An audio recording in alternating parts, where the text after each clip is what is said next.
दिबा पाटील आंतरराष्ट्रीय विमानतळ नवी मुंबई अद्याप सुरू झालं नाही, मात्र त्याच्या धावपट्टीवर नुकतीच एक सुखद घटना घडलीय।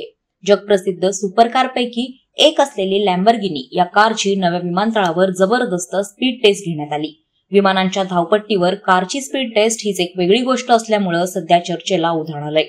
नवी मुंबई आंतरराष्ट्रीय विमानतळावर लॅम्बोर्गिनीने केलेली एंट्री, तिचा वेग आणि मागे उडणारी धूळ हे सर्व दृश्य अत्यंत सिनेमॅटिक वाटत होतं। काही सेकंदातील या कारचा वेग पाहून अनेकांचे डोळे विस्फरले। जगप्रसिद्ध ब्रिटिश मोटार मासिक ऑटोकारने ही चाचणी आयोजित केली होती आणि त्यांच्या अधिकृत सोशल मीडियावर नुकतेच त्याचे छायाचित्र प्रसिद्ध झालेत। या चाचणीसाठी जगप्रसिद्ध लॅम्बोर्गिनी कारची निवड करण्यात आली होती। काही सेकंदातच 0 ते 300 किलोमीटर प्रति तास असा तिचा वेग पाहून अनेकांचे डोळे विस्फरले। यातून विमानतळाच्या धावपट्टीवरील काम अत्यंत प्रगत टप्प्यावर पोहोचल्याचं पुन्हा एकदा स्पष्ट झालंय।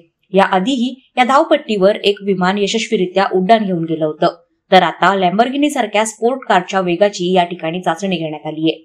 दरम्यान जून 2025 पर्यंत हे विमानतळ कार्यान्वित होणार आहे, त्यामुळेच अशा चाचण्या सध्या विमानतळाच्या अखेरच्या टप्प्यातील कामांच्या पार्श्वभूमीवर होत असल्याचं मानलं जातंय। नवी मुंबईतील स्थानिक नागरिक आणि उद्योग जगत या नव्या विमानतळाच्या प्रत्यक्ष सुरुवातीच्या प्रतीक्षेत आहे। अशा थरारक घडामोडींमुळे या प्रकल्पाची उत्सुकता अधिकच वाढली आहे। लवकरच या भव्य विमानतळावरून प्रवासी विमानही उड्डाण घेताना दिसणार आहेत। वादळवारा लाईव्ह साठी न्यूज ब्युरो, नवी मुंबई। नवी मुंबई व रायगड जिल्ह्यातील ताज्या बातम्या आणि घडामोडींसाठी सबस्क्राईब करा वादळवारा लाईव्ह चॅनल आणि दाबा बेल आयकॉन।